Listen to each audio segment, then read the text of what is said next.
Welcome back to HowToAV.tv. We're over at ISE 2024 over in Barcelona, and this gentleman sat beside me introduces himself as an AV dinosaur. I would say if you want an AV-wise sage, then Bob Snyder is the man. He's bringing so much experience of the industry from many, many years, but not too many years, Bob, of course. Yes, I hope not. It was about time that we caught up. And Bob, you have been chairing the Smart Homes Conference over in the show and talking about the trends in home automation, in smart buildings. And really, we want to catch up on what you learn as the chair, taking away all those tips and stealing them for our audience, Bob. Okay, well, this is my 10th year being content chair for the Smart Building Conference, and we're the built environment that houses most of what you find here at ISE. So it's like going to an airport, having a plane, but not understanding there's a control tower. And the control tower tells you when you can leave, what you have to do, and there's certain rules, yeah? So the Smart Building Conference brings together some of the world's best experts on how to transform a building into smart using the type of technology that we have at ISE. And let's just find out what we're encompassing here, because the Sure. smart building can be one of various categories. I guess at its smallest, we're talking about residential and home automation.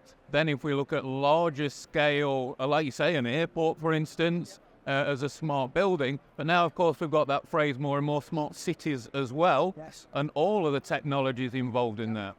So from our point of view, we say smart building, smart home, smart office, which encompasses the majority of what we do, although obviously there are commercial enterprises like airports that are also smart. Here at this Smart Building Conference, the way it distinguishes itself from the others is that we concentrate on in-building technology.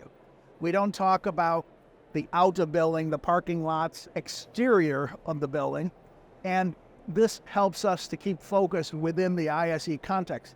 The ISE exhibitors actually control 12 categories of in-building smart technology. And these range from paging and evacuation, to the display signage in the lobby, to the corporate communication terminals throughout larger buildings, to the office where you have unified collaboration and many other activities. And I'm glad you used the word unified there, because really to define smart buildings, is it really just about the unification of all systems? Is it about a building being more efficient, easier to use, user experience, all of those things brought together? Over the years, we've changed from a conference that's talking about the physicality of the building to everybody's now stressing the fact that the buildings have to work for the people. And it involves the digital transformation of the building, which is your unification. And it involves how that digital transformation will enable the occupants and thereby increase the value of the properties for the owners. And I guess there's also a different value in it for the different parties within, if you like, the user and the ownership of the building. So what makes a building smart for the user compared to what makes a building smart for the property owner or the building manager are going to be different things, aren't they? The most important thing to recognize about buildings is it's a business. There's money involved and people are money oriented. That's why this year the theme at the ISE conference was the return on investment of smart building, helping the installers and the integrators and the consultants that build smart buildings to educate the stakeholders, the owners and the real estate people who now are really beginning to recognize that there's an increase of value in their property if the occupants like it. I have to add remote work. The struggle we have now bringing workers back to the office is been enabled by us explaining to the property owners they need to make those properties more attractive, smarter. And that's interesting. So making the building more attractive, bringing people back into the building, whilst at the same time integrating with those who are actually still going to work remotely, it also makes it fun as well. So it's, although you're making your building smart, you're making your building smart to also work with those who aren't actually coming in the building now as well. Perfectly. And during the pandemic, for example, smart properties, they were able to stay at home and check what was going on in the building, turn off the lights, check the heating, control things. The buildings that weren't smart, those people had to commute into the city into those buildings physically to try to make the alterations. And that really opened the eyes of a lot of property owners. So if we think about the property owners at the moment, and if we look in some of the bigger cities, there is still a lot of empty space. There is still a lot of office buildings, a lot of floors that are still entirely empty because there's still so many people working from home and aren't being attracted back in. Is the trend changing back to people going back to the office? Is the way that buildings are being built or renovated changing to accommodate that? The way that buildings are being renovated, is changing tremendously because of that.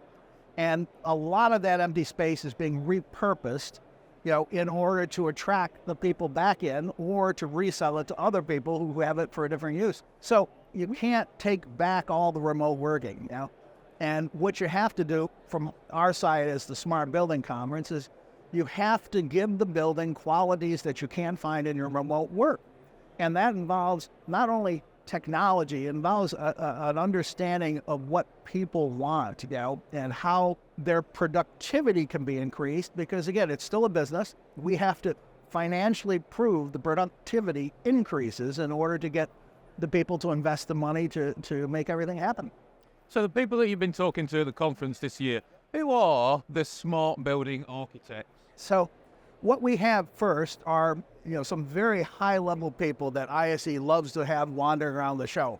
And these are the giant global engineering experts like Erupt, Norman Disney Young, companies that specialize in, if you want a smart building, you come to us and we help you with the master plan. From there's now emerged from the ISE crowd and other industries, master systems integrators and master systems designers who now have the ability, because over the 10 years we've run the Smart Building Conference, they've broken down the silos of the mechanical, digitally transformed, and now most of it is moving to the IT network. It's on an IP basis. So what are the trends that we're hearing about? What are people asking for? And what are people delivering upon us that they hope that they're going to be asking for in the near future, if you like? It's very sophisticated stuff, and we had charts up on the slides that could hardly encompass all the things you need to do to make a smart building. It's a big ecosystem. Yeah, it's a huge ecosystem. It is. Let me just zero in on a few things. First of all, the big thing is a digital twin. So by making a digital copy, a virtual building, they can now run through tests and they can do predictive maintenance and check on what's happening in buildings. So digital twin is very important. Inside the digital twin, there's AI coming, which adds intelligence that tells you not only something's broke down, it's going to tell you this will break down in 2 weeks. So that's a very positive thing. Meanwhile, inside the building, we've added sensor technology, and that sensor technology is working at the edge of the network. And on the edge of the network, AI is also playing a role in allowing for the building's ability to be monitored everywhere and to help zero in on. For example, you can go in some of these modern smart buildings and you can control the heat for your area, not necessarily the whole room, just for the region around you, and control other factors. That's almost a personalization of your workspace, and that's ultimately where smart building is going to take us. And we talk about smart buildings almost as a separate category now, but do we need to stop doing that? Do we need to talk about buildings now? Does every building now need to be smart? Actually, that came up in the conference. We're quite convinced, that whether it's called smart, intelligent, hyper intelligent, or whatever name they put on it, there's going to be an adjective in front of building for the next decade, at least. But we do think that ultimately a building will be a building. They'll all be smart buildings in the end. So if we are working in a siloed environment, if we're in the security industry, if we're in the audio industry, if we're in the voice evacuation industry, if we're in that siloed industry, we really shouldn't be ignoring the smart building side of things. We're absolutely a part of it. Smart automation, smart buildings is no longer one person's domain.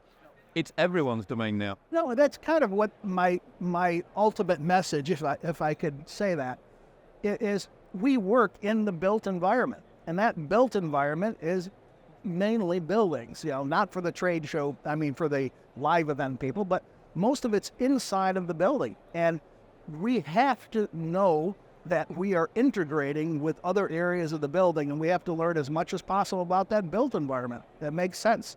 There's so much education for all of the technologies and all of the adoptions and adaptions and everything that AI is going to bring that we'll talk about another day, Bob. A lot of it is available from your manufacturers, from your suppliers, but of course our hosts, CEDIA and Avixa, have got so much education on this as well. Yes. You'll find that online. It's brilliant. Yes. Some amazing courses. They've done some great job, yeah. Free content, and of course the stuff that Bob's doing as well, and of course at HowToAV.tv. Thank you so much for joining us, Bob. Chris, thanks a lot for having me in and talking about smart building. It's very important. Thanks for joining us. Join us soon at HowToAV.tv.